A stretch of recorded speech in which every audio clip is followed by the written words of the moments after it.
帰りなさいませご主人様 Hello everybody, where are we? Oh my gosh, where is this place? Wow! Yeah, whoa, we're getting turned around. Whoa! Welcome everybody aboard the USS Hornet! And hello to you. Hey, Hey! who let the ghost? Is that a ghost? Oh my gosh! How you doing, Miss Mint? I'm good, how are you? I'm doing well today. Welcome aboard the USS Hornet Sea, Air, and Space Museum in beautiful, sunny Alameda, California. Welcome aboard, everybody watching. Glad to have you aboard today. Yay! Welcome aboard, everybody. All right, so where do you want to start? Wait, do you want to do a little introduction first? Tell everybody who you are, what you're doing, everything you got going on? Hi, my name is Jeff. I work on ship. I do ship things. Oh, sorry, let me rephrase. Hi, Jeffy here at Battleship New Jersey Museum. Oh, wait, sorry, wrong curator. Hi, everyone. My name is Gabriel Cherry. I am the marketing manager here at the USS Hornet Sea, Air, and Space Museum, and I will be your tour guide today as we show Miss Mint the museum, USS Hornet CV-12. Specifically CV-12, because here's a little nugget for you to start the tour. This is the second USS Hornet aircraft carrier, meaning there was an aircraft carrier that preceded it. Who here in chat knows about the Doolittle raid? Well, the USS Hornet CV-8, which was the aircraft carrier that preceded USS Hornet CV-12, is the aircraft carrier that is famous for launching the Doolittle raid several months after the attack on Pearl Harbor back in World War II. This ship is a memorial to that ship that sunk in the Battle of Santa Cruz. Oh. So she not only carries the legacy of CV-8, but also, and we'll show this as well. Oh. Whoa. There are more ships that were called USS Hornet. Specifically, there are 8 ships called Hornet. 8? Dating back to the American Revolution all the way back in 1775. Hornet What? 1, 2, 3, 4, 5, 6, 7, 8, 9, and 10. Well, realistically, these are just different versions of CV-12. But there were 8 USS Hornets throughout that history. Oh my god, that's crazy. So this is technically the 9th vessel to hold the name. But currently, right now, the USS Hornet is the only ship the Navy has named Hornet, so she still holds the name today. I like the little hornet down there. Are we tall enough, you think? I don't know. Are we tall enough? This is Buzz. He's our mascot here at the museum. Hi, Buzz! He's not really like Buzz Lightyear, but you know he's buzzing around the place. Ice cooler. Okay, so we're gonna get the tour started here. Yippee! Now, first of all, the Hornet was laid down in 1942, August of 1942, right? See this aircraft carrier? Mr. Cameraman, you can pan around. Let's see just how cool the space is. Mannequin. I like the lights over there. Yeah, we're having a rave. Ooh. We have had raves here before, believe it or not. Wait, actually? Yeah, actually, we have had private events here where we had a rave called Rattleship. And it was this major 4,000 plus person event that we had here on the ship. And it was this major rave that happened. Oh my god. Yeah, you heard it, everybody. If you need a party. Hey, party on the ship. That's all I'm saying. That's crazy. But where we are right now is the hangar deck. Now, most people will think, oh, it's the hangar. It's where the airplanes are stored. No. United States Navy doctrine dictates the aircraft need to be stored on the flight deck. They're stored up there and tied down to little notches down in the ground. So I'll show you here. You can't really see it because it's imprinted here on the ground. So, Mr. Cameraman, you can take a closer look there. There's usually little tie downs here that hook into the ground. You can also find these on the hangar, on the flight deck, and they tie the aircraft down to prevent it from sliding off. It would store them up there. During World War II, Hornet had a flight complement of almost over 300 aircraft. That's during World War II, back when we had smaller propeller-driven aircraft. So we'll start with the aircraft. We'll talk about World War II. Matter of fact, right here is Hornet's entire World War II history. Oh my God. That is all the planes, ships, and battles that the Hornet fought. Whoa. Oh my God. So each one of those, matter of fact, Hornet's actually responsible for sinking Battleship Yamato. So Kankale fans, I'm sorry, this ship sunk. Rip. Sorry about that. Conqueror fans. Oh no, Yamato. Oh my God. We love Hornet. So, propeller aircraft. In World War II, the United States Navy was at a distinct disadvantage at the outbreak of the war. The Japanese Zeros were lighter, more maneuverable, and had more powerful weapons at the time. What you see right here is the training variant of the Wildcat, the FN-2. The FN-2 is one of the smaller propeller aircraft in the war. This training variant was used to train pilots up in the Great Lakes. So, landing on an aircraft carrier is one of the most difficult things you can do as a pilot. It's on the water, it's moving up and down, left and right, and you have to be able to hit a specific mark on the aircraft carrier deck to be able to catch a hook. We'll talk about tail hooks in a minute here. So, the fun part about this aircraft is, in our collection, is that it was actually found at the bottom of Lake Michigan. Oh, what's it doing there? Well, it was a training accident. So, pilot ejected, and it jumped in the bottom of Lake Michigan. This aircraft was soon found and brought to the USS Hornet and fully restored by our team here. Wow. That's another interesting fact. All the aircraft you see here are restored by the USS Hornet volunteers. Nobody's paid. There is no government contracts. We get no support from the government. We get grants like any other museum, but it's all volunteers that come here and give their time. Oh my God. Wait, what have you done then? Man. I don't want to do this no more. No, come back!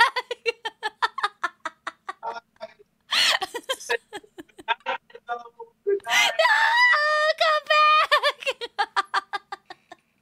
I'm sorry. You're giving a wonderful tour for us. Thank you. Why are you bullying me? Toward the ship. Give a shit about the ship. I like that my chat is calling you Gabe Jeff. Hi, my name's Gabe Jeff. Gabe Jeff. Gabe Jeff at your service. So, but this represented the early part of the war. The latter half of the war, post-U.S. Battle of Midway, the United States Navy learned a thing or two about how to design their aircraft to counter the Japanese, particularly in the naval category. Now, this is Miss June. Everybody say hi, Miss June. Hi, Miss June. So lovely today. Miss June's a hag, so we have to be kind to her. She's a hag VTuber. Don't worry, we're gonna upgrade her. We're gonna get LTD her. We're gonna do the whole thing, whole shebang. Oh, everybody, hags are in demand, right? That's what I'm saying, Miss June. I'm told you we can do it. She doesn't acknowledge me. Anyways, well, Miss June is a TBM adventure torpedo bomber. Now, during World War II, and it was coming out of the latter half of World War I and in the interim war period, torpedo bombers were considered the pinnacle of naval warfare technology. Why? Because you could take a warhead, which is a torpedo, and you could fly it as close as you could to a ship and slam it into the side, making a giant hole in the ship, making it take on water, and sinking it. Oh my God. What the torpedo you see right here is representative of the Mark 20, I believe it's the Mark 19 torpedo. It's about 1,600 pounds. 1,600 pounds? Yes. I could take it. Now, this is a prop. Yeah, you can totally lift it. It's fine. Go, bro. Go, bro. Minto goes to the gym. Yeah. You know what I mean? Gym art. Minto Games. Training art. We got this. Exactly. Minto Games. But this torpedo would be carried, the payload would be carried by Miss June, along with a crew of 3. And you notice how large this aircraft is. Now, for reference, for everybody at home, I am 6'5". Oh. Notice how big this girl is. She's a biggin. She is a biggin, all right. But she has a payload. Now, the TBM torpedo bomber was regarded as one of the best torpedo bombers because of his armament, but also it was resilient. It could take hits. It would not go down without a fight, and it could take a lot of bullet holes and get back their crew safely. So American pilots had a higher lower casualty rate with this aircraft than they would with counterparts on the Japanese side. See, you gotta get them thick. Exactly. We let them dummy thick. Don't miss your dummy thick. I'm saying. Yeah. So, you notice how this aircraft has folded wings. You notice how the aircraft has folded wings. The Wildcat. Yeah. Miss Mint, why do you think that is? Storage? Oh. Plus 5 points for Miss Mint. Yippee! You want to get as many aircraft on the carrier as possible. And the only way you're going to do that is if you find a way to fold the wings, because the wings take a majority of the space. But if you fold them and you put them on the flight deck nice and tight packed to each other, they still do this in the Navy today. All naval aircraft have foldable wings. They fold them up and they store them and take them where they need to go around the world. Because the whole point of the Navy is to have presence around the world 24/7 to be able to extend our reach.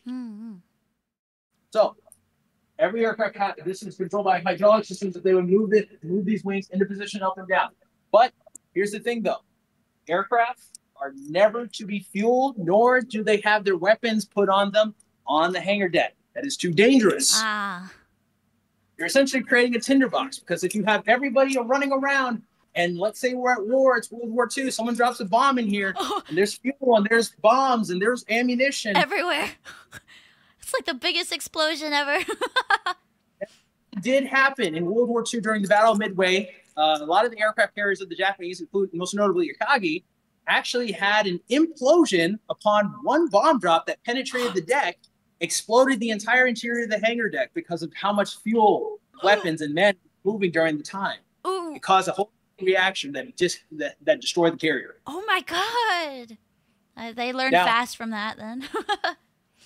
We learned fast from that too. So here's what happens. This area is armored in that there are major hangar bay doors, and you guys can see down a ways over there. Part of the hangar bay is already closed. We're able to seal off parts of the hangar deck in case there's a fire, so that way we can go ahead and keep operating, but also damage control crews can focus on one area. What? Oh wow, that's so intuitive. Oh my god. The Essex class was designed with the lessons learned from the past. So they wanted to be able to take what the Navy's all about evolution, all about learning, all about doing it better the next time. So they took what they learned from the Japanese, applied it to the carriers going forward. But as we move on, World War II ended. So what happened with aircraft? Well, they got bigger, they got heavier, they went faster, they had bigger engines, more propulsion, and because they got bigger, we could only carry little aircraft. We could carry less aircraft. Here's an example of one aircraft. The FA Crusader. Now, the FA Crusader is an amazing aircraft. I love this aircraft. Want to know why? Why?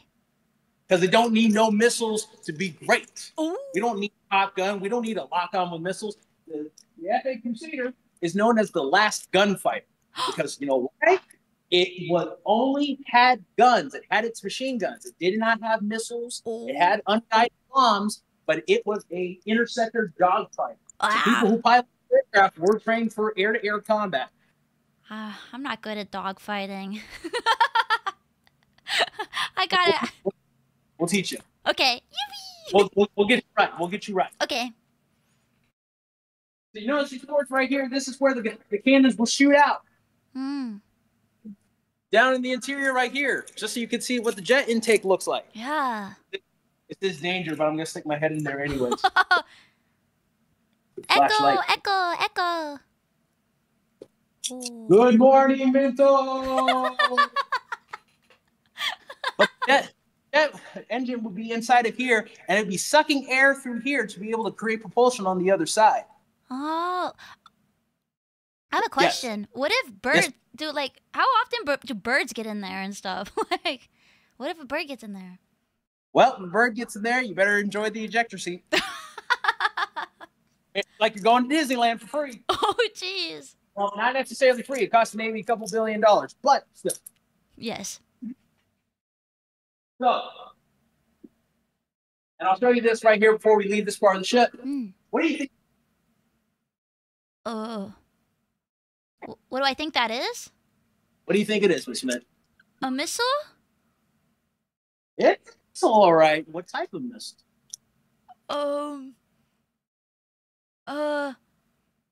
Torpedo? I don't know. I'll give you a hint. It makes a very, very big boom. Like a nuke? Back in the Cold War, it's theorized that the USS Hornet may or may not have had nuclear weapons aboard. Uh-oh. Metal Gear. This is an example of a nuclear warhead that the Hornet may or may not have had. Wow. I feel like it's smaller than what I would think of. Big things come in small packages. That's true. That's me. That is you. There you go. See, you're a new VTuber. You're big, big, slow, big. We love it. We love to see it. I'm the big explosion. But during the Cold War, we would not say that we had the nukes aboard. But this is an example of a warhead that would be kept. We do not know exactly which ships had warheads because the Navy will not disclose that. You can neither confirm nor deny. Where would they, if those hypothetically would be stored on the ship, where would those be kept? If I told you, I'd have to go home and tell my mom, I'm sorry, I spoiled it. Hi, Mom, sorry. Mom's watching. Dang, my sneaking mission is getting thwarted. Are there any questions before we continue? Yeah, chat, if you guys have any questions, feel free. I will try and catch some. Let's see what they have. Feel free to interrupt anytime if you have questions. Yeah, thank you. Yeah. Are you single? What? What? Listen, I am in a beautiful relationship with my body pillow at home. It has the aircraft carrier with anime eyes on it. I am happy. You heard it here, you guys. I'm sorry. You don't stand a chance against that.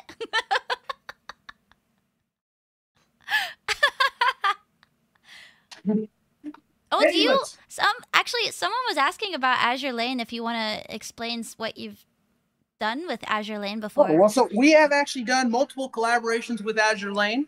They have actually helped support our anime and gaming convention called Carrier Con. They have had booths here, but also we've done merch. We actually currently have a merch collab going on with them. If you come to the ship, you can actually buy some of that merch. You can also find it on the website. But we also have done other collaborations, such as 2 years ago now, we hosted the Azure Lane 5th anniversary event here at the ship, where we had cosplayers, we had a whole show, and we celebrated Azure Lane's 5 years. That's so awesome! We love doing events like that here at the ship because you know why? It's about getting you, the audience, whatever you're into, showing you, hey, Hornet, we're open to it. We love you guys. I want you guys to connect with the ship in your own unique way. Yeah. I have two more questions from people. Someone asked, how many aircrafts can this carrier carry? So that would depend on the era. Is there a specific era? If we're talking about World War II, that would be over 400 aircraft. Talking during the Cold War, that would be about 100, depending on what type of aircraft we're talking about. Because, like I said, in World War II, aircraft were smaller. Not you, Miss June, not you. Smaller. They were more compact. We could even hang them from the rafters. Cameraman, if you could show above, we could hang them from above. Whoa! Oh my gosh! Wow! But when aircraft like the F4 came along, and notice how big she is. Not saying you're not big. We love you. But when aircraft like the F8 came along, that's when we had to adjust, and the Hornet unfortunately became an outdated carrier. That's why the class that came after it, the USS Midway, if anybody's been to San Diego, California, USS Midway's down there as a museum, is a much bigger aircraft carrier and can support larger aircraft. And that's why she stayed in service from almost 1945 all the way to the 90s. Because she was able to be upgraded to be able to carry and support larger aircraft. The Hornet, unfortunately, was decommissioned in 1972. But everything you see here, folks, and this is fun fact, is as you see it from when it was decommissioned in 1972. The Hornet is a National Historical Landmark and has not been changed or altered in any way. Oh, there you go. Obviously, it's gone to become a museum, but it's still authentic to what it was during the period. Cool. Any other questions? Next question? Yeah, I have more. Someone asked, I think they noticed your shirt. They wanted to know if you served on any Navy ships and your background with the Navy. Unfortunately not. I am actually getting my graduate degree. And once I get my graduate degree, I am considering applying for OCS for the Navy and the Reserves. But I have had a Dutch family that has been in the Navy and the Marine Corps. So I guess you could say it's in my blood. I very much like to help preserve my family's history. And I feel some way with what I do with the Hornet, I help to play a role in preserving their stories. Respected. Respect. Thank God. I have one more question, and then we'll keep going. Someone asked, was there ever a situation on the flight deck similar to the fire on the USS Forrestal? So, no, there was not. The Hornet actually had a great track record for its damage control and its safety over here. Unfortunately, what happened with the Forrestal was a freak accident. But the Hornet did not have any incidents of that happen. Did we have some botched landings? Of course, every carrier had that. But we did not have a major fire. Okay.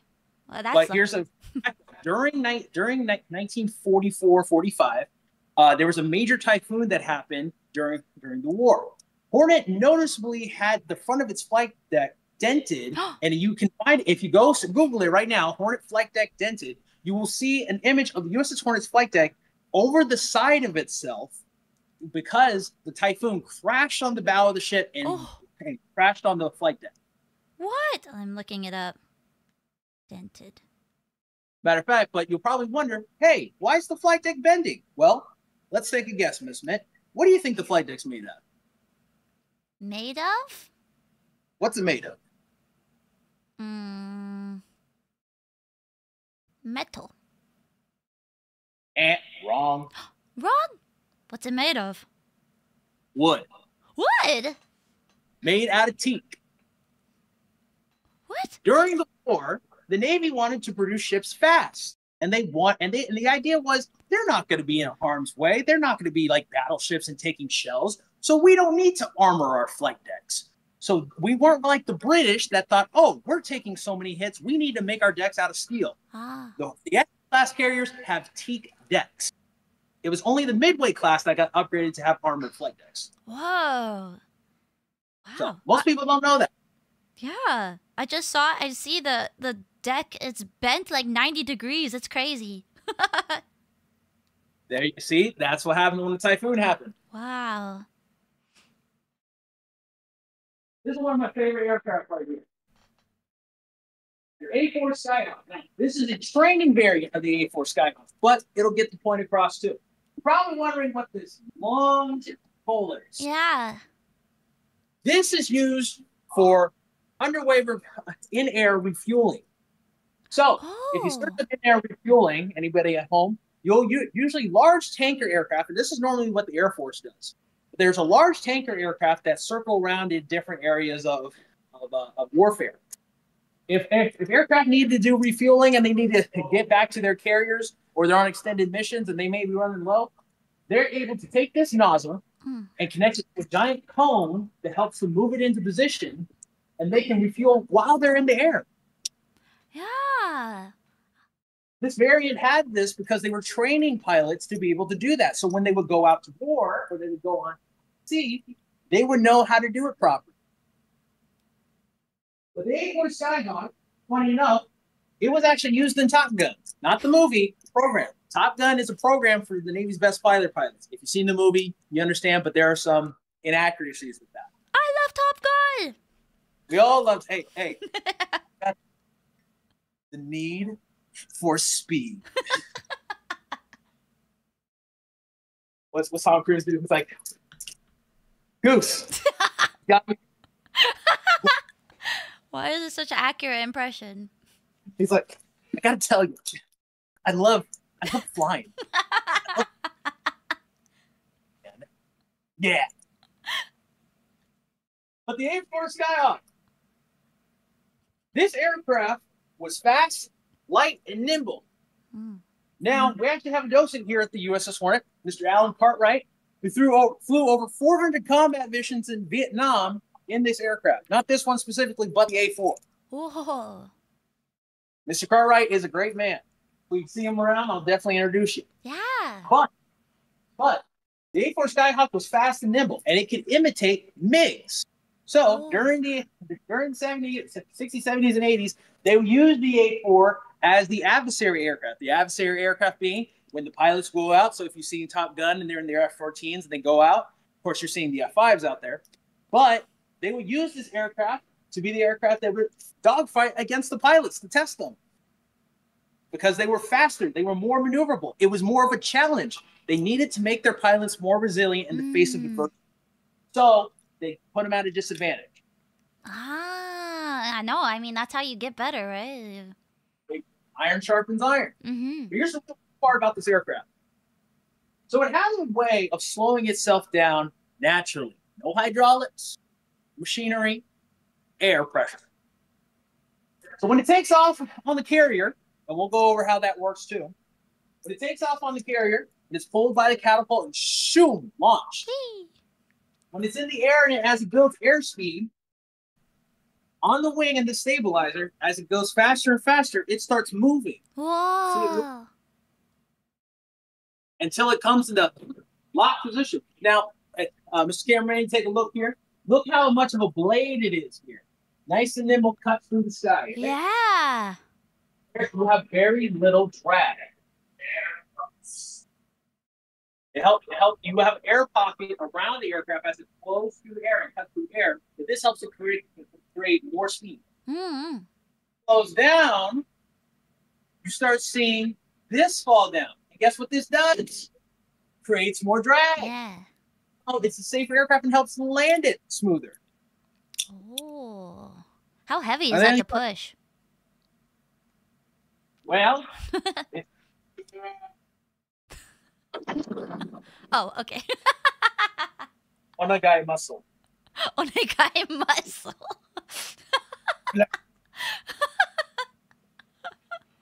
Anyways, but the A4 was a great aircraft. It was a workhorse of Vietnam. Well, here, I'll show you how this over here. So, aircraft on aircraft carriers all have one distinct feature. They have a holdback bar, and they have a resting gear. Oh. We call it tail. This is called a tail hook. Oh. So you notice right here, this little groove right here. Mm-hmm. You notice this little groove right here. See how it curves in? Mm-hmm. This is meant to catch a thick cable that is laying on the flight deck that's pulled by hydraulics on each side of the flight deck. They adjust the tension for the weight of the aircraft, the speed of the aircraft, and what type of aircraft it is. They adjust it so it catches right here, and it helps to yank the aircraft back, cut its speed up. Because here's a little question. Do you think when an aircraft lands on an aircraft carrier, does it go full power, or does it cut its power? Cut it? Well, is this a trick question? Full power then, right? I don't know, Miss Min. Is it a trick question? Full power. It's my chat saying. She's right. Yeah, let's give her roses. She's right. Full power, because you know why? The hydraulic cable needs to adjust for the speed of the aircraft. It needs to adjust it and pull it back. And so when it goes full power, it can adjust properly. Over here, you have this handy dandy tool. Oh, it's locked. But this is a steel bar, and it weighs no more than about an ounce or 2 ounces, depending on the size and weight of the aircraft. Would you believe that when the aircraft is on the flight deck and it's getting ready to launch, it's going full power, right? And there's a cable that holds it to an anchor point on the ground. Would you believe this holds back this aircraft? That thing, just that? Yep. Oh my God. Here's the cool part. Come a little closer. Right here, you see this little groove right here? Yeah. So each aircraft during the Cold War, had a holdback bar like this, specifically designed for that aircraft. This holdback bar, depending on the tension, depending on the aircraft and what they would adjust on the catapults down in the catapult room, which we'll go see soon, they would adjust it. And once if they hit the launch button, the green shirts, once they hit the launch button, ping, it would separate. But it takes a specific amount of pressure and torque to be able to pull it apart. Designed for this specific aircraft. There are several like it, but no single one works on multiple aircraft. All custom designed. Now, in the Navy nowadays, they have a reusable one. These were disposable. Once they broke apart in steel bars, they throw them over the side. But nowadays, they have reusable ones that are recyclable. They can retract, and they are more modular for other aircraft. Oh, I think I remember last time you showing the ones that were like, you talked about that too when we were out on the flight deck and how they. Yes, I remember that. Yes, ma'am. And that's just a closer look about how it works, though, on an actual aircraft. Yeah. Here's a crazy thing. The gift shop. Gift shop. Okay, but it's Oh. I know. Let's take a look at this baby. This is the S2 tracker. Who can guess what this aircraft was used for? Who can guess, everybody? Who can guess? I'm looking at Get a cookie if you guess. Ooh. Get a cookie if you guess right. You get a cookie if you guess. Someone said cargo? Rescue? It's not a chocolate chip cookie. It's an oatmeal raisin, so it's kind of Oh. Kind of. What? Is it cargo? Someone said cargo, recon, rescue. We got lots of people. Bombs. So what else we got? Assistance. Well, chat, I hate to tell you, but none of you are right. Ooh, what is it? This is used for anti-submarine warfare. Someone in the latter half of Hornet's history, she was designated a CVS. Now, CV is a designation used to denote an aircraft carrier in hull specification. So there's CV 1, 2, 3, 4, 5. CV 12 is the 12th aircraft carrier. So CV aircraft carrier -12. Aircraft carrier 12. USS Hornet. But when they turn it into CVS, that meant the designation was submarine warfare aircraft carrier. Oh. So the Hornet was complemented with multiple helicopters and aircraft that were meant to fight submarines, to do recon, to be able to find said submarines. Now, this aircraft, this is probably one of the most interesting parts about it.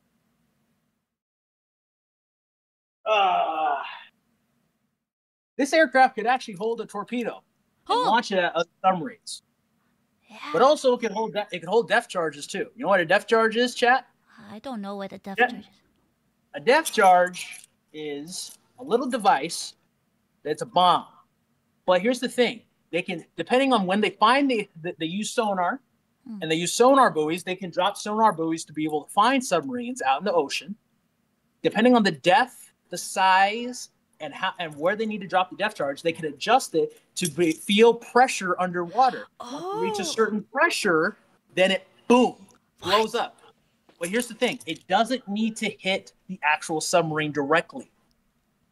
Anybody here drink soda? Who drinks a soda can, right? Like Dr. Pepper, Sprite, hey, so want a Sprite cranberry? It's the holidays. You want a Sprite cranberry? Sprite cranberry. Oh no, LeBron James is coming. Anyways, you take a can and you put it underwater. What happens if you go in a pool with it and you go deeper, deeper, deeper, deeper? Plowy. Exactly. It starts imploding. It starts tightening up, imploding on itself. So, therefore, this aircraft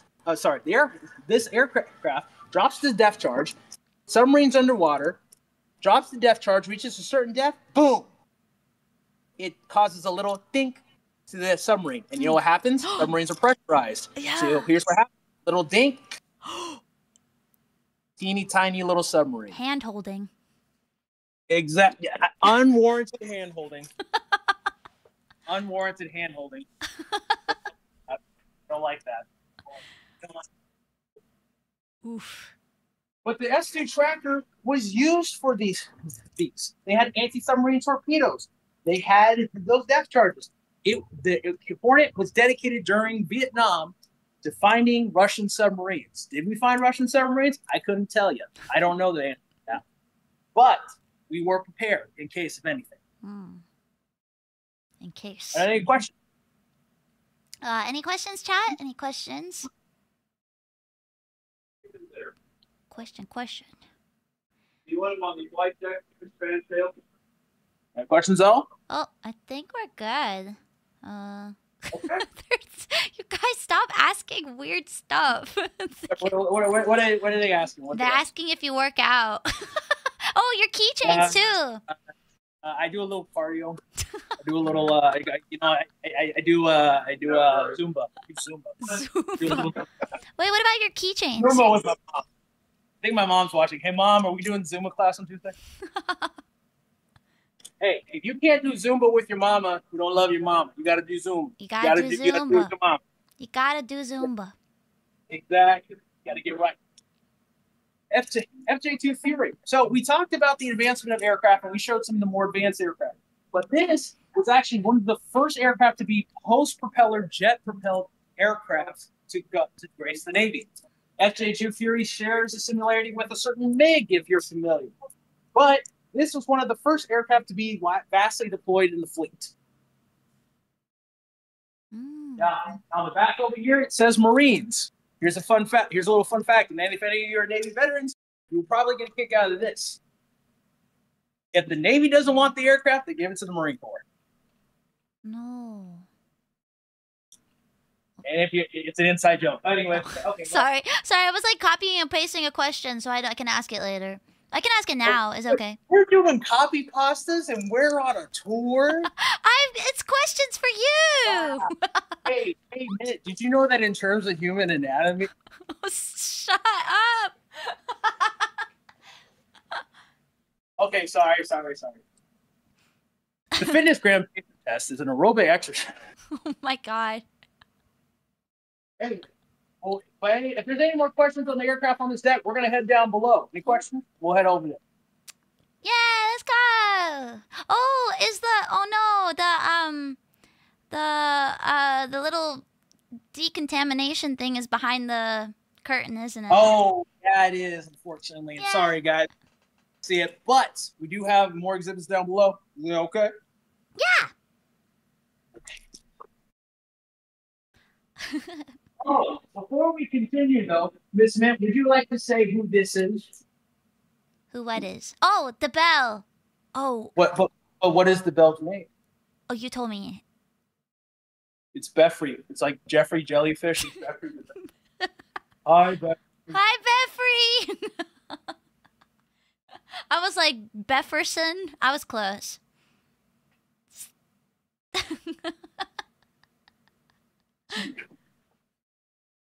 All right, we're gonna head down below deck. Below deck time.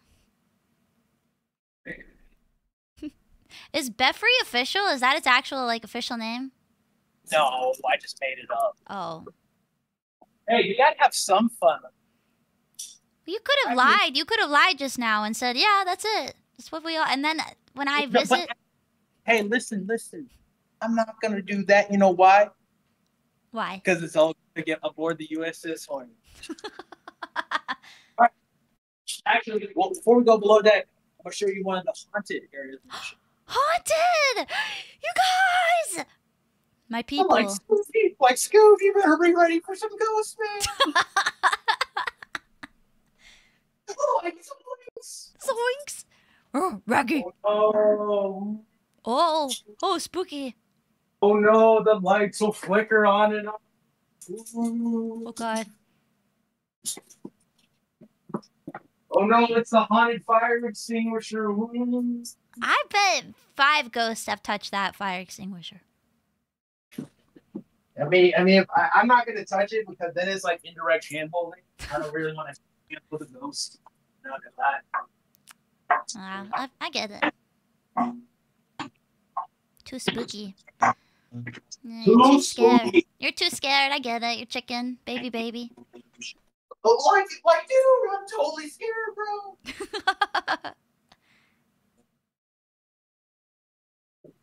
Okay. Welcome to forecastle. To where? Sorry, it cut out a little bit. Where are we? This is called the forecastle. We may lose connection here. Okay. But this is called the forecastle. This is the anchor room. See these giant chains over here? Yeah. Currently, the chain is wrapped up.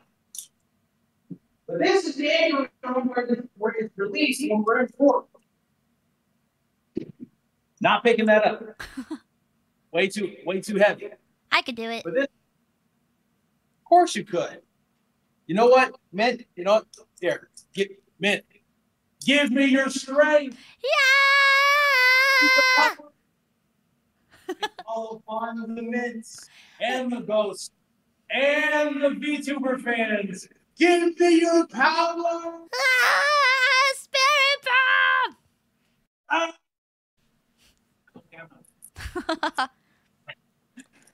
But funny enough is this room was not only just the anchor room where sailors would retract and detract the anchor.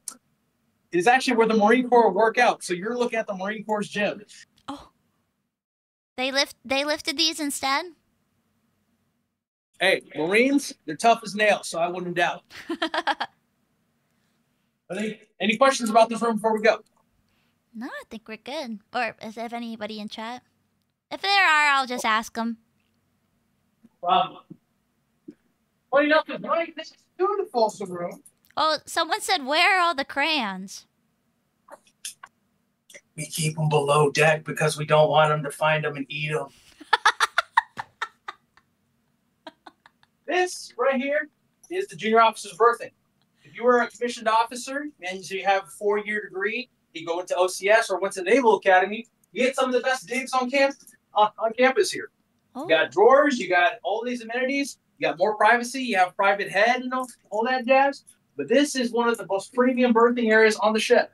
Below deck, enlisted sleep on racks. Here, they got mattresses, they got all the nice digs. And funny enough is, we actually still use this to this day. Our overnight program, we have our liveaboard program where people can come, take a tour of the ship, do a ghost tour even. And they can stay on the ship, sleep overnight, they get fed, and you get to have a whole sailor experience. What? That's crazy. The really world-class, great program. We run our head of education, Heidi. She runs a great overnight program. Ghost tour.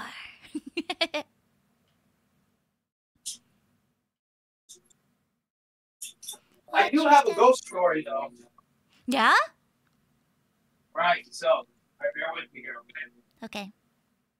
So, one night,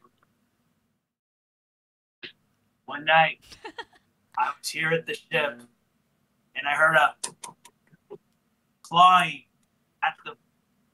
on the pipes. And then I heard the words, it's the lash slinging, ash stinging slasher. And then I lost my eye. Oh, too spooky for me. It's the nash stinging, ash slinging, bash stringing slasher. The hash slinging, crash bringing. Dash stringing. Yeah, 3 spooky, 5 me. So true.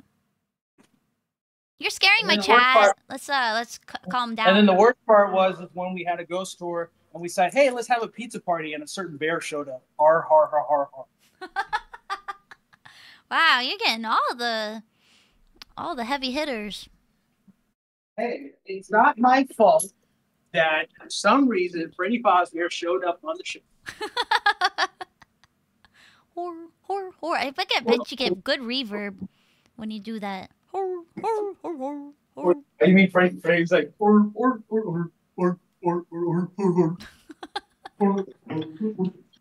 Oh, here's one of the many ship stores. Oh. So goods and services were very, very rare at sea. So you had your ship's officer stores here. Designated officers could buy cigarettes, they could buy candy, they could buy Coke, they could buy anything from several stores here on the ship. As we go below deck, you'll see where we had the ice cream machine. No way! You also notice a lot of these red canisters around here. Oh, yeah. So, these are for damage control, fire retardant. So we keep these below deck, so in case one area of the ship is on fire or under attack or under damage, we need damage control, we're able to move supplies quickly. What if this is the part that's on fire? If this part's on fire, we're sure in trouble, aren't we? All right. Who's hungry?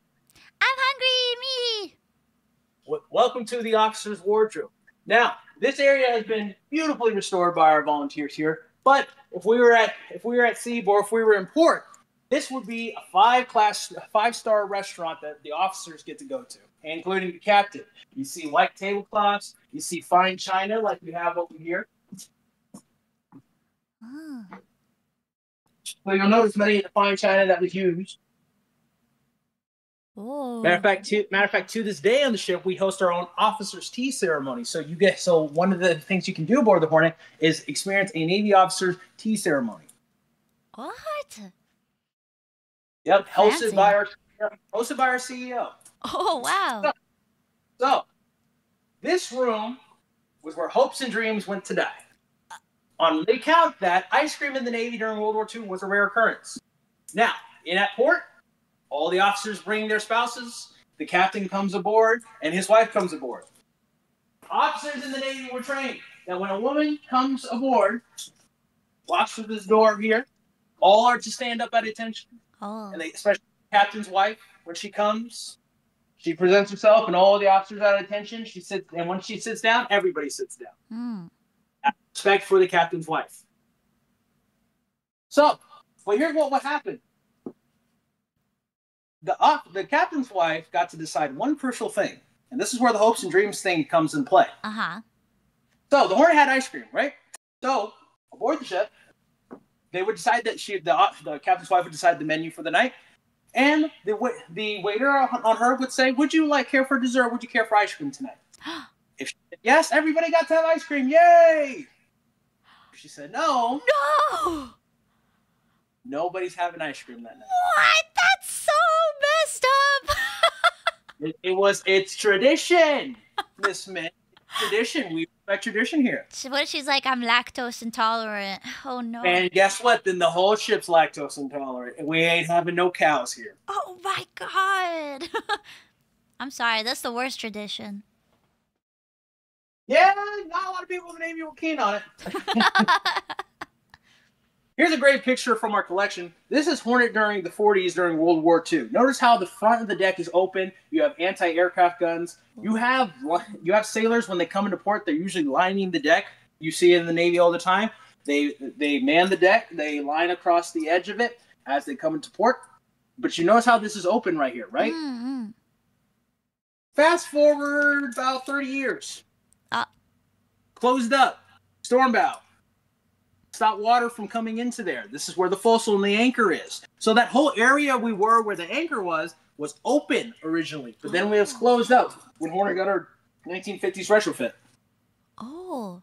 Why? Did someone fall overboard? No, ideally it was just expanding the technology at the time. Hornet not only got her new bow, but aircraft carriers during World War II were straight deck because propeller aircraft, they go forward, right? Mm. And they can land softer. Jet aircraft need more room for error. So, as we got catapults, but also we got an angled flight deck. So you would have the straight deck, but then you would have a little mini side deck that would go over the side here. Landing aircraft land on the side, aircraft taking off, take off forward aft. Oh wait, no, forward. Oh. So that was during the retrofit. Here's an example right here of when she was a straight deck carrier. Remember how I told you the United States Navy doctrine is aircraft need to be stored on the flight deck? Oh well, there you go. They look like little metal gears. Oh my god. Exactly. Wow, it looks like Metal Gear Ray. That's crazy. Here's the Hornet after the war, shortly after. Oh. But if you want to see what the Hornet looks like now, from bird's eye view, remember how I mentioned the angle deck? So still have the straight deck for aircraft taking off. This is where aircraft land. Wow. This How is do they 1950. How do they so they're all kind of compact in there. Like how do they take So off? they would so they would move the aircraft down to the hangar deck, but also they would move them behind over here when they're going into flight operations to be able to launch aircraft. They would use the elevator. So you notice this? This is an elevator. Oh. There's an elevator forward. There's an elevator over here. We have 3 elevators on the Hornet. That would bring aircraft up and down as we're getting ready to launch aircraft and prepping for flight operations. Oh. Have someone asking you a question. They're like, they said, ask him what steak and lobster means. Steak and lobster. Isn't that what the Air Force enjoys? Uh-oh.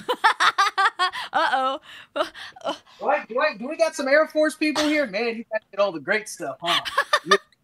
Lobster while we're having sea rations. Gosh dang. Ooh.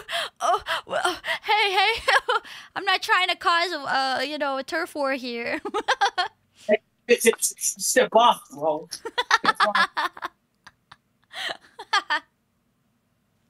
Here's the buffet table for the wardrobe. That's what we just for the wardrobe. Got officers get some of the best digs and some of the best food on the ship. Oh wow! Wow, there's actually food in there.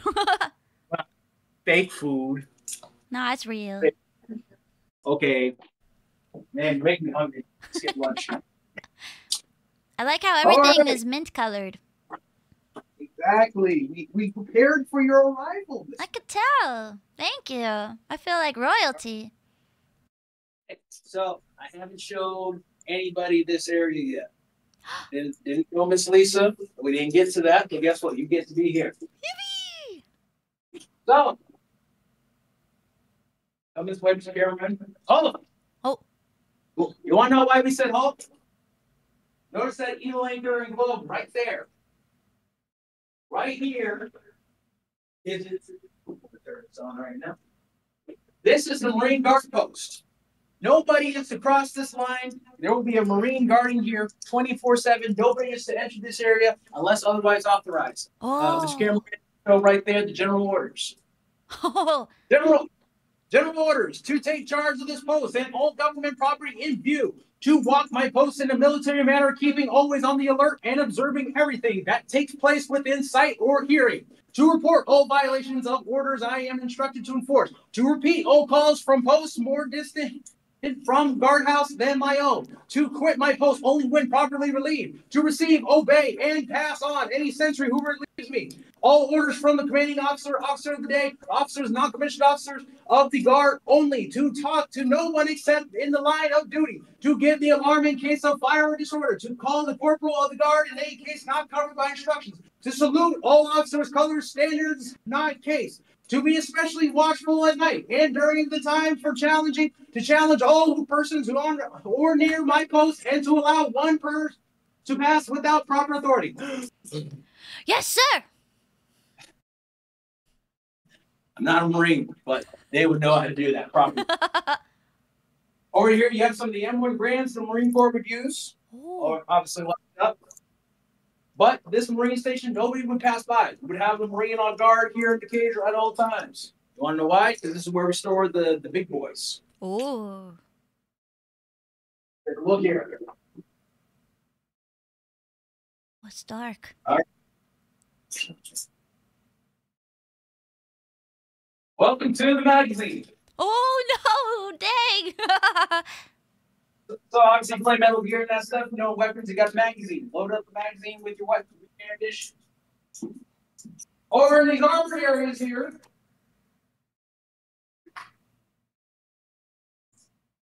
Oh. What do you think these are, just a minute? What'd you say? What do you think these are?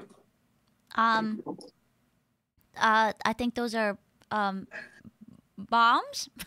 We got 500-pound bombs. Oh my god, the guy back there scared me. Oh my god. You also have missiles as well. All decommissioned, all not active here. But you also have their guiding lives. Oh, but here is something we don't have. Anybody who here's been to USS Iowa knows exactly what this is. This is a 6-inch battleship shell. Oh. Now remember, guys, I'm 6'5". Look how big this is. Oh my god. It's like a big baby. Exactly. You also have 2,000-pound bombs right here. You also have training bombs. These are practice bombs that the Navy would use to be able to train pilots how to do bombing runs. Oh. But where we are is an armored compartment where the magazine is all around us. This railing system, you would hook bombs up to chains, move them up and down. You have a bomb elevator there that'll take it to the flight deck. Bomb Also elevator. here, the hangar deck.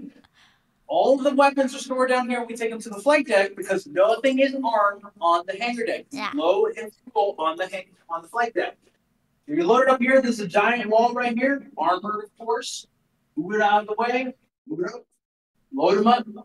Rail system in there. Wow. Someone asked, are those 500-pound bombs World War II era armor piercers? No, they are not armor-piercing bombs. They are fire bombs. Mm.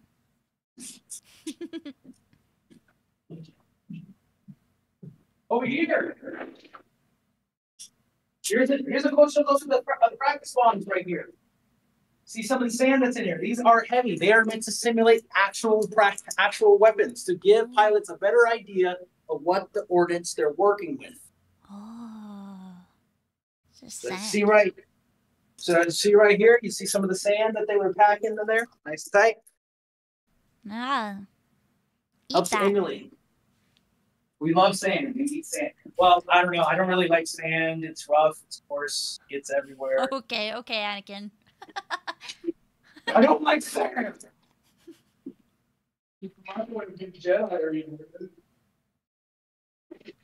Here's another compartment. Here's one part. There's some machines out in here. Oh. Here's a good example of how a bomb looks when it's dropping. Oh. You have its guidance. It's a 1,000-pound bomb. It has its guidance flaps there that help to circle it around to be able to make it reach its target as projected. Whoa. Some have laser guided. Here's actually a 50 cal. Whoa, cool. Big shells. Matter of fact, here's some of the shells that you would see. 40mm ammunition. Nah. Oh my god. This is long. Any questions from the crew? Any questions, anybody? Any questions? Oh, you said big shell. Sorry, that was a Metal Gear reference. Of course. This is a Metal Gear string. Come on. Right. Listen. Nano machines, son. You gotta love them. Let's see. Hey, Steve. Hey, folks. I want to introduce you to my friend here. This is Steve LaBelle. He's a docent here at the USSR. Steve, what did you do in the world's greatest branch of military? I was a plane captain in the Marine Corps. Wow. Don't talk about that. Come on. Well, plane captains are responsible for an airplane. The plane belongs to them, not to a pilot. That's a misconception people have. They don't get to fly the plane, but the plane belongs to them. And so they have the plane ready for whoever will show up to fly the plane. So don't get misdirected by names on airplanes. That's just a plane that happens to have a pilot's name on it. That's what I would do. Help them answer any of their questions, put them in the cockpit. And the last thing I'd say, have a nice flight. Bring my plane back in one piece. Sir. If I said sir afterwards, I could get over it. Of course. I love Steve. He's actually Joseph that trained me when I first came aboard the ship as a volunteer back a couple years ago. So, Steve, thank you for your help. Take care of me aboard. Go Cal. Hey, go Bears. Go Bears. All that. Take care. Nice to meet you, Steve. Bye, Steve. All right. Where are we right now? Well, we're going down into the bow. Oh, no. The chain. Bring it closer, Mr. Cameraman. Oh. We're going deep into the bowels of the ship. Ooh. Where we're going is the bread and butter of what makes a carrier operate.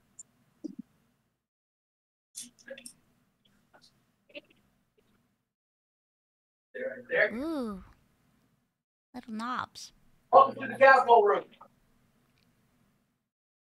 Where you're standing right now is a giant hydraulic piston Oh. that helps to launch aircraft forward. Fueled Oh. by hydraulic fuel. All right. Who wants a drink? We got whiskey. We got rum. We got gin. We got beer. This is not a drinking stream. We're not doing that here. Hydraulic fluid. We just make fun of it. So you have the hydraulic fluid, and you would mix it in, and you pump it into this baby. This is pork cat. Cat. Like cat. Cute. We like the pork cat. But you notice these giant cables that get retracted. This helps pull the piston back. When we're in flight operation, this room is really, really loud. Oh, I bet, yeah. Here's a general idea of how the catapult works. You have the hydraulic room here. You notice how it's back over here. Well, that's because all the tension is pulled back, pistons pull back. As the aircraft is launched, we get a full view of it. Pumping it full of hydraulic fluid to power the hydraulic cat. Oh. There's cable that, and Miss Mint, last time we talked about how the aircraft will pull down the flight deck. Yeah. Pulls it. Now you're seeing how that works underground. It's connected through multiple decks. Pulls the cable, helping to launch the aircraft. And then when it's done, they retract it, building more tension on the catapult, resetting it for another launch. And they can do that 5 minutes. They can get about several aircraft in the air in about 5 minutes. Wow, that's insane. But you can fire it down here. So let's say we're up in the flight thing. They give me a signal. Matter of fact, there's a light right here. First ready. Vital tension. The light's not working. Oh. Anyways. But Rip. First ready. Put it on standby for green. Green means we're ready. Final ready means we can fire. Here's the big red fire button. Do I press it? Yeah. Press it. I don't know. Fire! Fire! And we launched an aircraft. Someone asked or said they heard that modern cats use steam. Do you know anything about that? Yes, so modern cats use steam, but the most modern cats aren't using steam. They're using electromagnetics. Modern carriers, $0 class, are using electromagnetic catapults, which is the streamlined and newest way to be able to launch aircraft effectively and without putting as much strain on the catapults. Steam creates strain, and hydraulics even more. They moved from hydraulics into steam, and they've been using that for a couple about years, decades now. But now they've moved on into the future. Oh, dang. We're past steam. We don't need that. We don't need water. Right. Vapor. Here we go. So take a look here, a little closer. Here's the giant piston I told you about. Wow. This room is extremely loud when it fires forward. How many people losing their hearing? Well, the Navy was not adamant about supplying earplugs. So that's why your grandpa can't hear you guys. Any questions about this room before we move on? Any other questions? I see someone said, did the ship have any battery? No, it did not. It had its own generator and power plant. Wow. Oh, wow.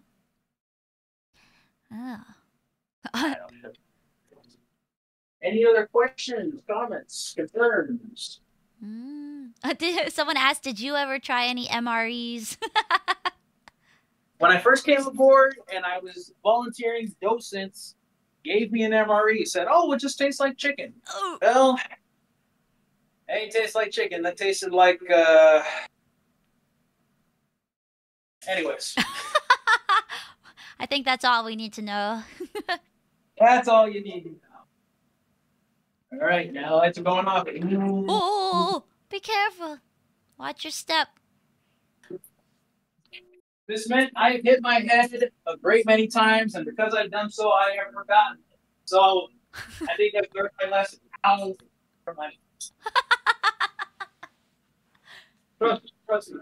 I'm 6'5", and Mr. Cameraman here is about the average height of a World War II sailor. I'm usually in trouble. That's why my hat right here, I got a lot of marks. All right, are you how tall are you again? I don't think I know. 6'5", man. All right. We get a little deeper in here. Oh, they shut off the lights, so I want to see the ice cream shop. Crackers. Ritz crackers. That's another one of the stores that officers can go buy goodies at. Oh.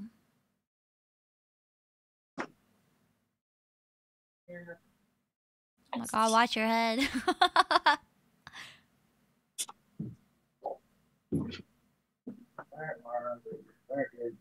I like it. Yeah, this does look like a horror movie, right? No, hey, you're the ghosty here. I figured you'd be right at home. Yeah, I am. Someone asked if they have a NBC display. NBC display. Not ringing a bell. Oh, could that person ask for a report site? Just a little bit more in depth. Here. Well, I can't find the light switch. Anyways, we just got haunted ice cream shop. Anyways. What? That was the ice cream! Well, here, well, I have the flashlight. I'll show you. We gotta see the ice cream. You know, one would think you have a sweet tooth. I mean, nah. Anyways, this is called the Ghee Dunk. Get your orange juice, milk, coffee, cola, root beer, hot dog, hamburger, Spam sandwich. Yes, they would make sandwiches out of Spam. Hot dogs! Hot dog, float, ice cream, and milkshake too. Strawberry, chocolate, vanilla. The Ghee Dunk. The Ghee Dunk was a premium spot where you could go get some ice cream, spend some money. Oh, here's actually the lights. I'm tripping. Yay! See, this is why we go check. But you'll notice some of the prices here. Orange juice, 10 cents. Milk, 10 cents. Coffee, 10 cents. Coca-Cola, 10 cents. Root beer, 10 cents. Hot dog, 15 cents. Hamburger, 25. With cheese, Mr. Squidward. With cheese. Patty milk, 25 cents. I almost did SpongeBob sandwich. Spam sandwich, 20 cents. With cheese, Mr. Squidward. With cheese. Candy bar, 10 cents. Root beer, float, 20 cents. Ice cream, 10 cents. Milkshake, 20 cents. Milkshake, 20 cents. Sheesh. Can you imagine that now, back in the day, for only 10 cents, you get all that for $1. Imagine what we get for $1. Gosh. I'd give it $1.50. I feel like the Spam sandwich is shouldn't that be like the cheaper option? Should be the cheaper option, but Spam was more rare back then, especially at sea. Oh. Easier to get beef than it was Spam. Oh. Pepsi Cola. We're not done yet, so let's keep going. Yippee! We're over here. So if I go through this way, I should get past that. Yep, exactly what I thought. We're heading to the mess deck now. Ooh. Turn that on.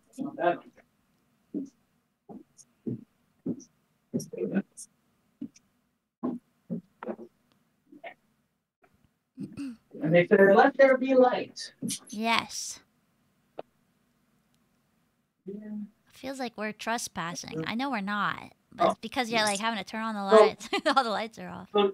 So normally I would take you down to see the engine room to see the Hornets power plant, but we will lose Wi-Fi connection. So unfortunately, I can't take you down there. But for any of the viewers at home, if you are interested in seeing the engine room, we do have daily docent tours that go on and take you in depth into the engine room with a certified docent.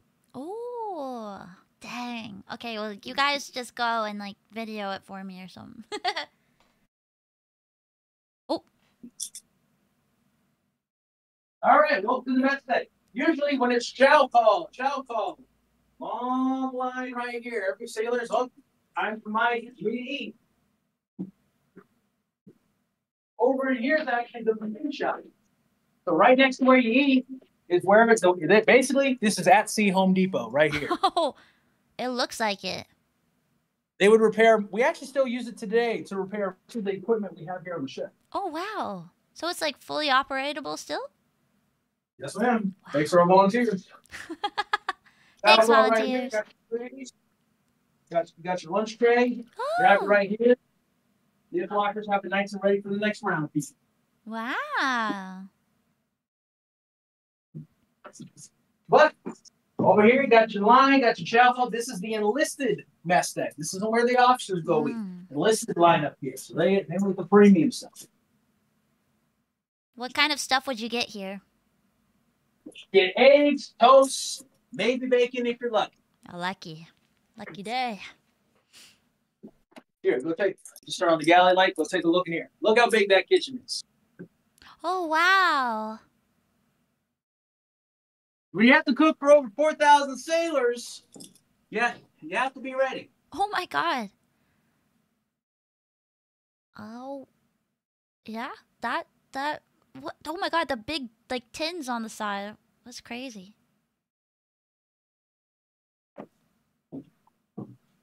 Back over here. Yummy. Here's the mess deck. Mess deck. This is where we go eat. We got our buffet tables we still keep here for when we do overnights and we serve people aboard the ship. Oh. But we'll use this area for overnight programs. People are able to sit down. But also, this is where the enlisted hall mess deck was. Usually, you have a couple thousand sailors in at a time. Yeah. Looks like a little place to eat. Yeah, it's not as nice as the opposite one. It looks very clean for being called a mess deck. Well, you don't want to know what the food deck looks like. Oh, no! Yes. You don't want to see that this minute. It's really discouraged. Anyways. Okay, guys. I'm going to turn this on. All right, so, Miss Mint, do you like to bake by chance? I probably shouldn't go near an oven. Okay, then you do not like to bake. Well, we're going to take you near an oven anyways, because here's the bakery. Yay, the bakery! You make all sorts of pastry. They actually would make cakes in here for the officers for different ceremonies. And right here, we actually have a nice little recipe, so anybody want a screenshot, try it for yourself. Ooh. You got Hornet cake donuts. Well, that sounds awesome, actually. Wait, I'm screenshotting it. Wait, that sounds awesome. I'm not in the way, right, guys? Okay, good. No. There you go. Make your cake donuts. I know I have a few people in chat that'll like tell me what they're making. So you guys better make this and let me know how it is. But they would provide pastries for all the ships, making bread on the clock.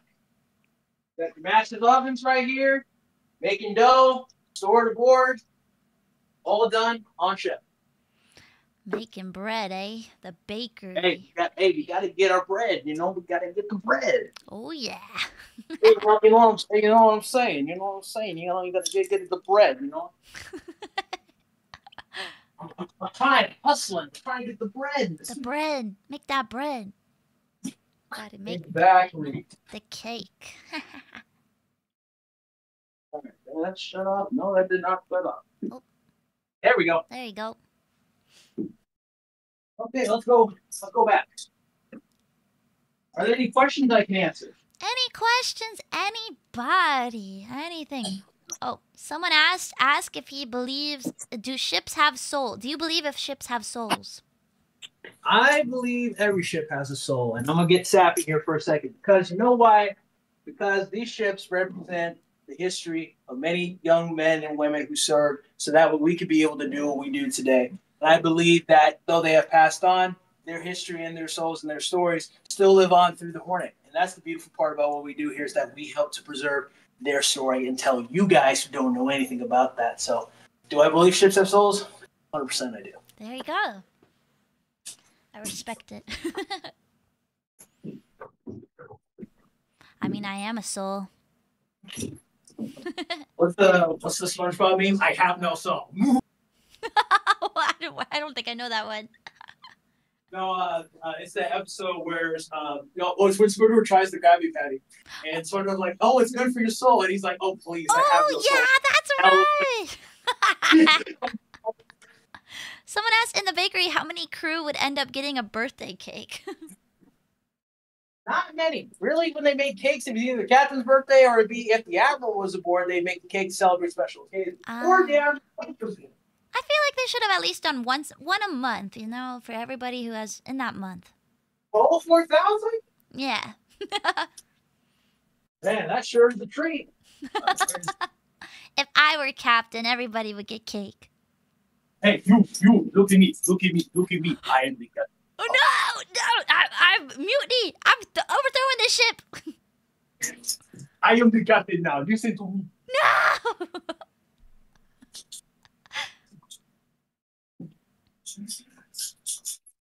But we're here on the ship. So where we're going to next is where some of the amenities are. Ooh. Watch your step. This is Officer Central, and to this day, this is actually a behind-the-scenes look at our admin area. This is where a lot of our offices are, a lot of our head admins are, where they do their business. But traditionally, this is where the Navy do payroll. All right, is your neck okay? Having to. This meant I've done this for quite a while. Trust me, I'm shaking it out. I'm good. Oh, they shut off the lights. Okay. Oh. All right. This is the horror tour. Hey, you wanted the spooky. I brought you the spooky. Thank you. Oh, it looks so spooky. Oh my gosh. Oh. Like that, right? Wait, hold on. I think. Oh, the Wi-Fi is catching up. There we go. Okay. You like Top Gun, right? Hmm? You like Top Gun, right? Yeah, I love Top Gun. This room look familiar? Oh, what? It's loading. Hold on.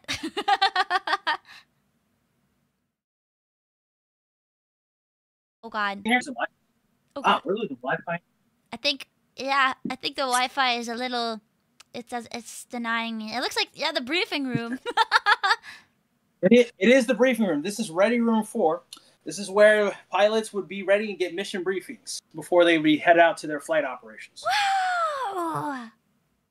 Like you saw in the movie in Top Gun, this is where they are with their chairs and their desks, and they got their it's basically like school. Wow! Oh my God, the chairs look comfy. They are comfy. Those were donated many years ago to help restore the area. Oh wow! Wait, so they weren't there before? No. So something, and here's a fun fact. Well, not really a fun fact, but here's a fact for the crew at home. The Navy, when they give a museum ship, they do not give it as it really is, because a lot of the equipment, whatever the guns or whatever the Navy can you recycle for another ship, they take off the ship or they destroy it and they clean out the ship. So when we got the Hornet, she was cleaned out of all of her equipment. So everything you see here today is almost over 25 years of building the museum back to the door. Again, volunteers, folks. Wow. Yeah, I guess that makes sense, though, to repurpose it or, you know. True, but it is sad because we're not able to teach the next generation about what it was like. All right, we'll keep moving on. We do our best. You're doing a great job. Welcome to any Marines in the chat. Welcome to Marine Corps Central. Oh. Commanding officer's office here in the Marine Corps. Every Navy vessel has a Marine detachment because Marine Corps is actually a detachment is actually a department of the Navy. Functions as its own branch of the military, but it does go in tandem with the Navy. Navy gets you there. So that's one of the offices you see here with Kona. Oh. This is one of the cleanest bathrooms you will ever see on the Hornet. This. Oh. I don't think the Wi-Fi likes the bathroom. Semper Fi. Uh-oh. Uh-oh. I don't think the Wi-Fi likes the bathroom, you guys. It's oh. Oh. All right. We get denied the bathroom.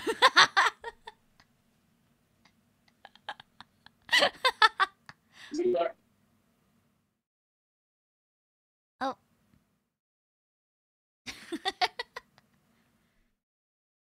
It'll pick up, I think. It'll pick up, you guys. Don't worry. Show us the poop deck. We're in the spooky part. The ghosts need the Wi-Fi. AKA me. I hope you guys are enjoying the tour so far. Well, it'll come back. It'll come back, right?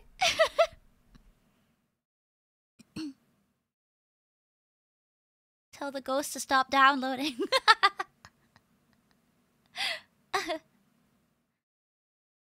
Oh, it'll come back, right?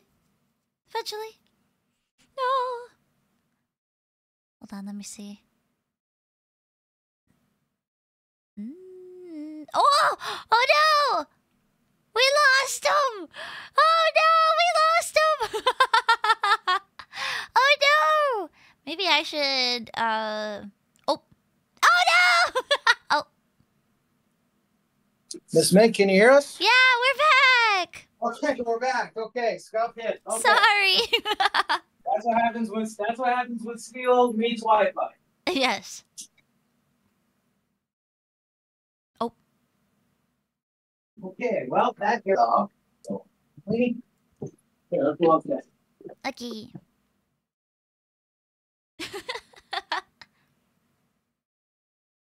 Hmm. Oh, there we go. Oh, oh. Oh, we're back here. Okay.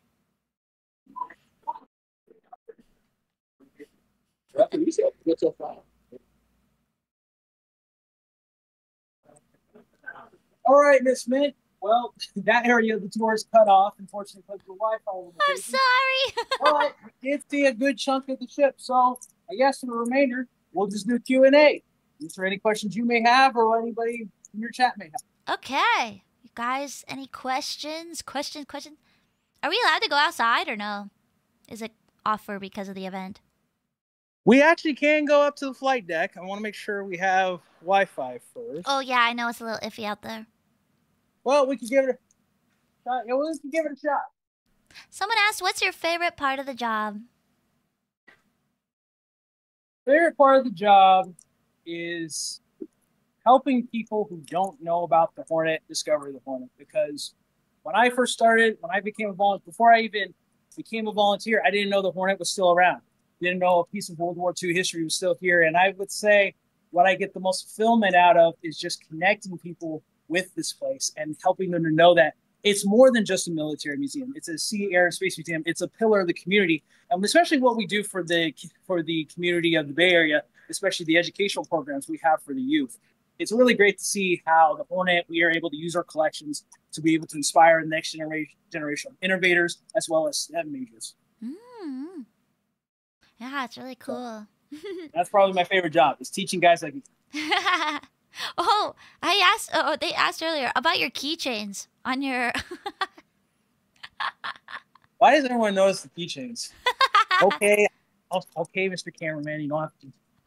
All right, so these are VTubers that I have a connection with. So this is Fumo Goro. She is a friend of mine. Oh. I met her a while back ago. She's great. She's a big fan of the USS Iowa. Can't speak her praises enough. And funny enough is these are VTubers that I actually work with, because I actually run a VTuber group called VFleet Project. This is our USS Hornet, CV. Cute!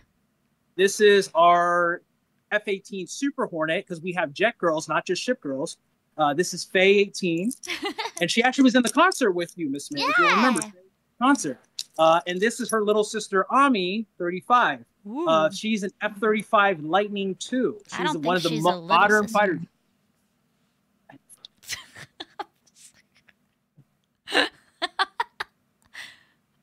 Yes.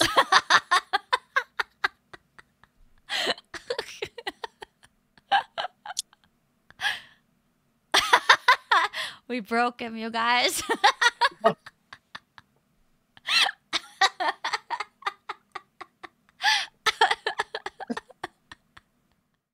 Sorry, professional, sorry. Okay, let's go to the flight deck.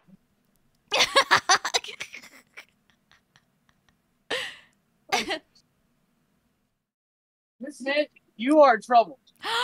What? No.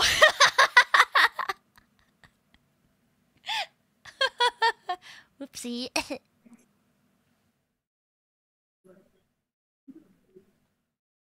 All right. I'm in trouble. So are you guys ready for the best part of the tour? Best part, best part. All right. This is the best part, probably the most historical, the most thrilling. Okay, you guys need to hold on to your seat, okay? Okay. Hold on to your seat. Oh, I love this part. Yes. Take a swig. Take a swig of your gamer subs. Yes. Get ready. We're about to go. Ready? Oh my god, I love this part actually. Okay, you guys ready? Are you ready for best part this? of the Here it tour. is. Here it is. The escalator. It's the escalator. Yeah! Yippee!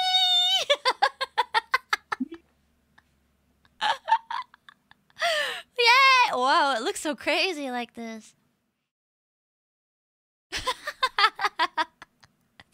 the escalator, you guys.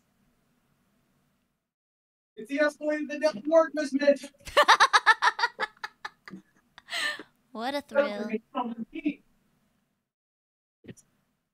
Ooh. All right.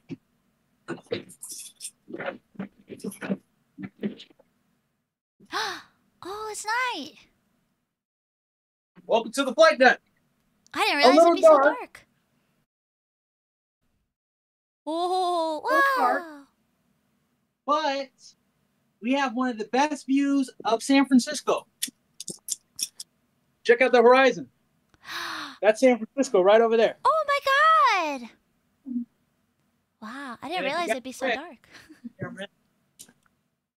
Thanks to kind donors and viewers like you, the Hornet can be seen from San Francisco because we now have our own 12 right, lit up. 12! Oh my gosh, that's so cute! Wow. 12. Down this way is the F-14 Tomcat. Yeah. So we could try to go see it. Hopefully we won't lose connection. If we do, we'll go back. But this whole area would be busy during the entire time. Flight operations. Nobody is supposed to be on the deck unless they are authorized and have a designated shirt. Oh. Mr. Steve told you he was a plane captain. He would wear a brown shirt on a flight deck while he moves the plane. He owns the plane. He tells the pilot, "Hey, this is what you're doing." It's crazy. And if you remember correctly, this is the catapult system, like riding a horse. Yes. So now you have actually seen the catapult down below. So you see how it works here? This is connected to the hydraulic pistons down below. Wow. Shows the aircraft down. The big old piston. Right here's an right. This is another anti-submarine warfare aircraft.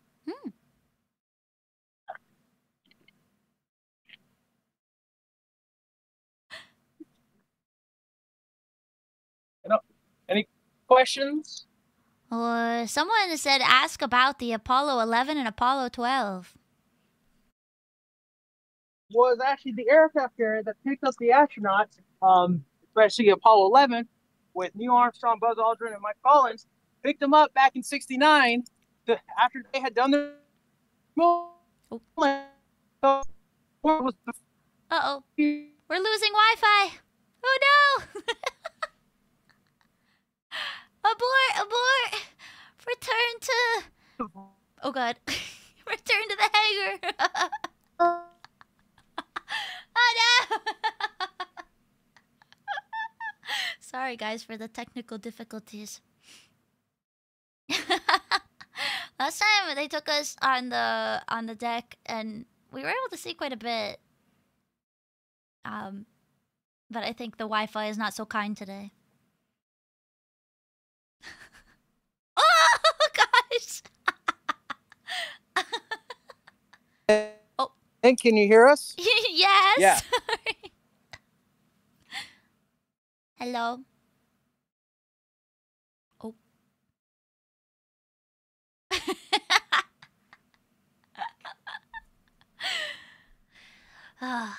Yeah. Oh, everybody 07. 07. Yep. Oh, there we go. 07 indeed. Hey, F in the chat. F in the chat, yeah. Pay respect. Hey. Anyway, we'll head down. But yeah, here's just a brief thing of the flight deck. If it was brighter, we can see a little bit more. Hey, great view of the tower, right? We call it the island. It's not the tower or the bridge. It's the island. The island. Wow. What's the green light up there for? Oh, that's just to make it look cool. Oh, okay. It's very seasonal. Hey, we get festive around here, right? Holly. Of course, if Santa Claus is in an attack aircraft, well, we'll be ready for him. Are there any questions? Questions, you guys. Questions, any questions? Questions. Oh, could be haunted, yeah. The ghost party's happening up there. Someone asked, what's your favorite aircraft that it operated from the Hornet? Was it one of the ones you showed? Yes. So my favorite aircraft is the F-8 Crusader because, again, it did not use guided. It was a gunfighter, and it was a one-on-one dogfight. That's crazy. Someone asked, wait, what is this? Is it true that the slingshot operators wore red in case it snapped and hit them and unalived them? So no, that is not true. Oh. So catapult operators wore green. Green is the general color, but they're the main operators for that. Red works with ammunition. Oh. They're responsible for munitions, loading up aircraft. Purple is responsible for fueling. Brown and plane captains, like Steve, like you saw. And red feels appropriate for ammunition. Yeah, out of the way here. Ooh-wee. There's actually a firefighting suit right here. Whoa! Trendy. And some of our Apollo 11. Oh, cool! Flag.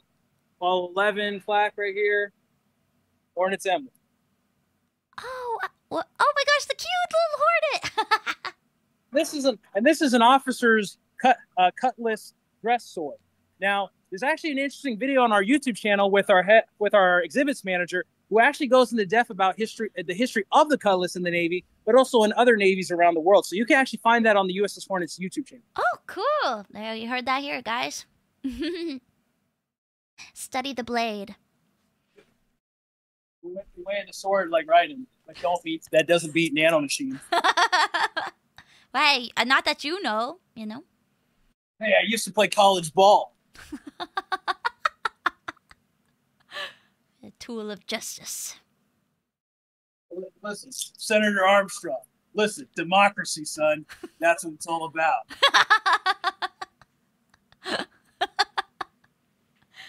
All right, Miss Maid, I think that's about everything I can show you right now. So, any other questions, comments, whatever?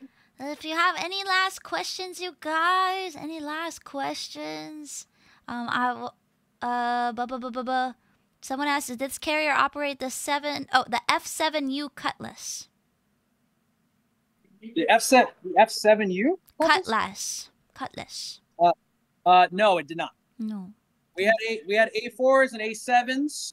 The A7 Corsair and obviously A4. But we did not have the Cutlass. Someone said any F4 still on display.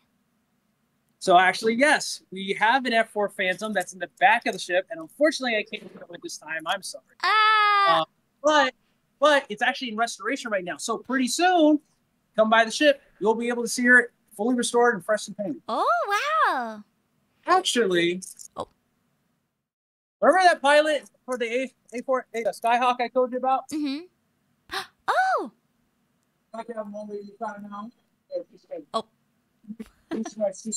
Yeah. Come on, Alan, be with us. Okay. That's actually Alan Cartwright. He's the Skyhawk pilot I told you about. flew over 400 combat missions. Oh my god, that's crazy. You'll notice by his jacket over here, especially on the back over there, all the aircraft carriers that he served on. Wow. Oh my god, he's styling. So He's, cool. he's what we would call a certified badass. I can tell.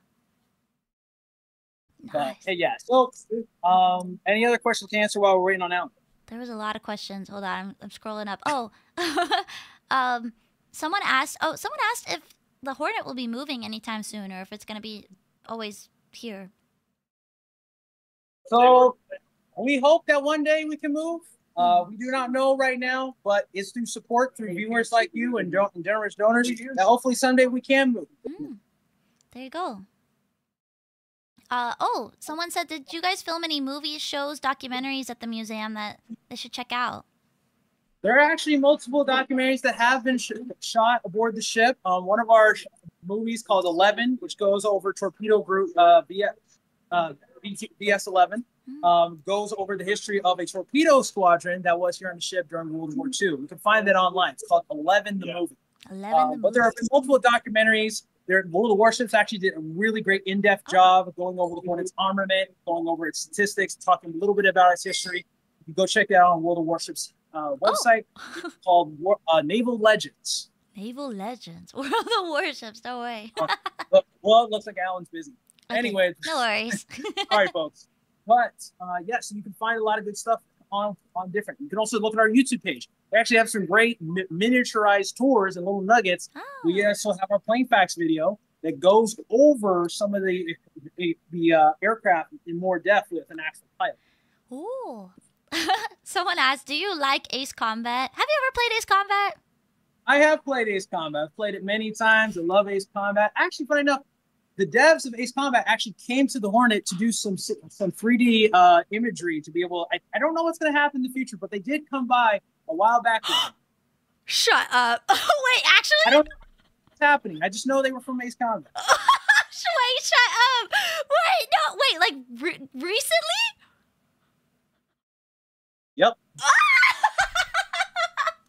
Oh my god. I think you just made... That's so... where's Nan? I don't know the answer to that, but it was really cool meeting some of them. They came all the way from Japan.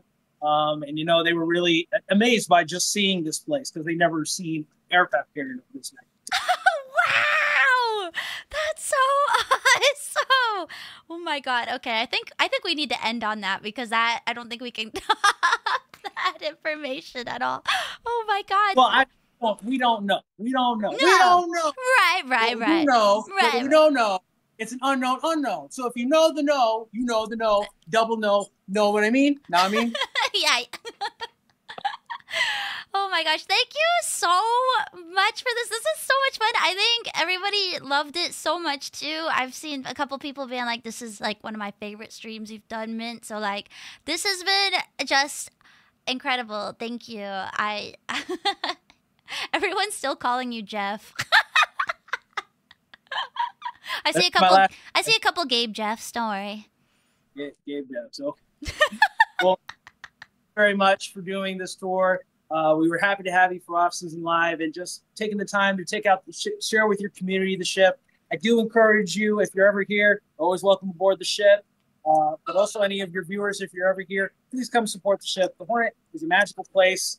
You have some great veterans here who have served. You have some great docents, the knowledge, the wealth of just history that's here aboard the ship. It's unfathomable. Yeah. And as a younger person who's just gotten involved with the ship, I can safely say that anything you do counts, whether it's $2, whether it's a ticket to the museum, attending an event, or even just buying a piece of merch off our store. It really helps to keep us afloat because we want to keep the Hornet around for many years to come. Yeah. And you guys don't forget that Azure Lane stuff if you're like, oh yeah, I'm Azure Lane. Still buy our Azure Lane merch here aboard the ship. Yeah. Well, actually, where can people donate? Someone's asking, where can we donate? You can find it on our website. So if you go to usshornet.org, there's a big yellow tab in the top right corner. You can click it. That'll take you to our donation page. Straight there. There you go. Yeah. Yeah. If you are interested in donating to other museum ships, on vfleetproject.com, we actually have a donate tab that links multiple museum ships around the country and the world that you have a direct link to go to their donate page. This is USS Massachusetts, the Battleship Museum in New England. This is Yorktown. This is Iowa, Wisconsin. You can find all that there. So that's just a resource available. Ah, yeah. Oh, actually, before you go. Oh, sir. I'm giving another tour today. Alan, can you introduce yourself to the folks at home and what you did in the Navy? Yes, I am Alan Cartwright, and I flew the A4 Skyhawk, which is this airplane right here, off the USS Ticonderoga during the Vietnam conflict. oh my gosh. Thank you for your service, sir. Mission, the 300 carrying landings. Wow. About it. Oh, come on. Alan's a certified badass. Yes, thank you for your service, Alan. sir. It was nice meeting you. I'm giving another tour. I'm a wise guy, right? Come on, hey, you trained me, so I guess I was glad to see that Cal came back and beat Stanford. That was so nice. yeah, but we lost to SMU the next week. Okay. We got blown out. See you Saturday. See you Saturday. What's happening Saturday? I come here and I usually work on Saturdays here. Usually try to tag along on tours or helping out at the front desk wherever we can to help us operate. Oh, So fun. even though I'm market manager, I'm never above helping out where needed. Okay, guys, if you want to meet Jeff Gabe, you got to come on Saturdays. Is that my name? Yeah. You know, some of my talents watching right now, so if they actually see, I'm gonna get shit for that. That's comes with the job. Yeah, I know. I know. Get mean on every day. Yeah. But hey, I love it. It's a badge of honor. Like I told you, Miss Mint, you gotta love it. You gotta love the opportunities you give people. And again, it's about magical places like this every day. Yeah. Thank you so much. This was a lot of fun. And yeah, if you hopefully, we could do maybe something again, or Anytime you want, Miss Mint, I am always available for you. Yippee! Thank you. Thanks, folks. You guys have a great evening. Miss Mint, always a pleasure. Looking forward to the future. And again, guys, thank you for your support. Thank you. Everybody say thank you, Jeff, Gabe. Thank you. Bye-bye. Say bye-bye. Thank you. I'm saluting. You just can't see. I see it. I'm gonna talk to my chat for a bit, so I will disconnect and I will talk to you later. No problem. We'll see you soon, okay? Thank you. Bye-bye.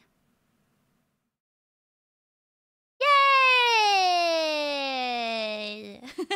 Oh, I had this background. Sorry for the flashbang. Yay!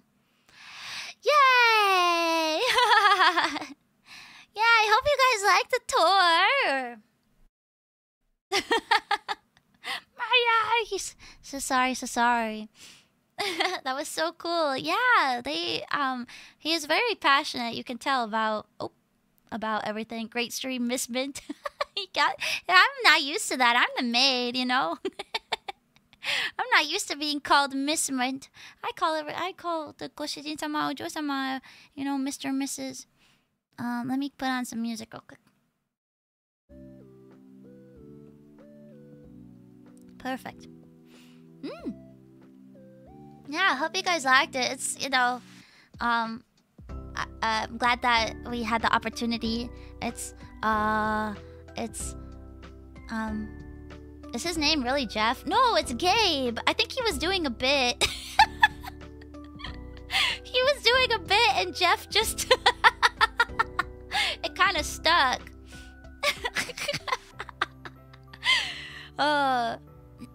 But yeah, I did the off-season live on the carrier, and then he messaged after and was like, if you ever want to do a tour, a video tour, like a stream tour, we can set that up. And so I'm really grateful because I think he said that the museum is closed today, so he took the time to show us around, which I guess is better because we didn't have any it was a totally private tour for us. So if you're ever in the area, of course, please go to the USS Hornet and you'll be able to see all the fun stuff and all the history and all the mechanics. I'm sad because they have like the it was behind the curtain where like all the rave lights were, but they have the little area where like the astronauts went when they landed and they had to decontaminate them and everything. I think that's so cool, like stuff like that, you know. So cool seeing the tour near me. Went with my dad. Oh, nice. What was that VTuber group he mentioned? V Fleet, like V and then Fleet. So check them out. The girls are so sweet. I met some of them, and some of them were in chat earlier. So yeah, V Fleet. Yes. And I can't believe it's all volunteers. I didn't know the stuff about like the volunteers fixing everything up and like everybody having to donate stuff. That's crazy. Crazy. Yeah. So but yeah, I hope you guys had fun and a little history, and we got to nerd out a bit today. It was fun. I heard quite a few V-Fleet VTubers also play Ace Combat. Nan! Did you hear? Nan, you're here. Wait, did you hear? Such an awesome stream. Thank you for giving us the opportunity. Iowa tour win. We can find someone who will tour us, you know. Arika, if you mentioned Carrier Con. He did. One of the 2 times I went with the Hornet was when I spent like $400. It was lit. Took a picture with some cute Azure Lane cosplayers. And I was really sweaty. Yeah, they said that they did Carrier Con and then also some Azure Lane official events, which is just so awesome. Sorry, I was busy playing Ace Comp. You know what? You'll just have to watch, Nan. You missed the Ace Combat information. Shame. You missed the Ace Combat information. Someone leave a timestamp for him. Anyway, damn it. Bro made so many references. I know! How tall was he again? Probably like, what? 6'2"? Yeah. Just gotta work for it, man. Oh, okay, never mind. You're right. 6'5". 5'11". Thanks for such a cool stream, Miss Mint. Thank you! Thank you guys for joining me. Pigeon, thanks for the 5 gifted. Thank you for all the super chats. And the gifted memberships and everything. I wanna go. I wanna go and meet the other ghosts. One day. Choo. This tour was very interesting. Hope you can do more tours in other places in the future. Yeah! I hope so too. I would love it. I love it, especially like when you get someone so passionate, you know, about it. And just wanting to really explain everything. I'm a big fan of US Navy, so I enjoyed it so much. Arigato! Thank you! Gonna meet Freddy Fazbear. Yeah. He didn't mention it, but you know, there's so few aircraft carriers left, you know, or rather like as museums in the US. So you know, it's important to, you know, remember history and learn from it, and also just so fascinating to see how technology was used back then and how it's advanced to where it is now. So it's so cool. I'm gonna crown myself. You gotta push Jeff into becoming a VTuber. That's not my job. The V-Fleet girl should.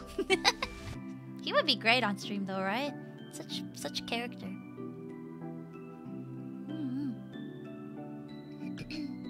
Packing for the concert. Oh gosh. Oh my gosh. Ah, oh my gosh.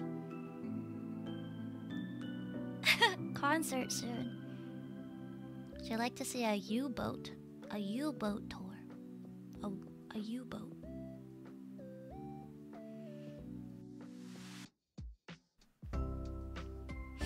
Tour guide is a lot like streaming, honestly. Yeah.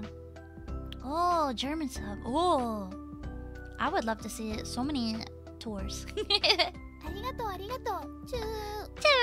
Thank you for the spooky dono. I don't know what to expect at first, but this is awesome. I'm so glad you thought so. Yeah, I remember when he gave it was me and Lisa. He gave us like a short tour before off season live, and so I knew it was gonna be a lot of fun, right? So yeah. Dr. Big Sausage, thanks for the 5 gifted. It's our streak. Yesterday was my birthday. I'm old. Can you sing me happy birthday MGS style? Of course. Happy birthday, congratulations. Happy birthday, salutations. Happy birthday, may your skies stay blue. Happy birthday to you, Sir Streak. Happy birthday.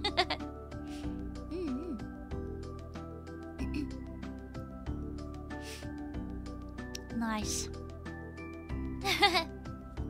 Alrighty guys, I'm gonna head out. It's really cool that y'all can set up tours like this. Yeah, so everyone can learn without having to be there. Thanks, Minto. Yeah, thank you guys for hanging out with me and hanging out with us and going on tour with us. Really appreciate it. Glad you guys liked it. So, have a good day. Have a good night. And Otsuminto! I will see you guys when I see you next. Itterashai! Thank you for the stream. Bye bye. Bye bye. Bye bye bye. Bye bye. Bye bye. Bye bye bye bye bye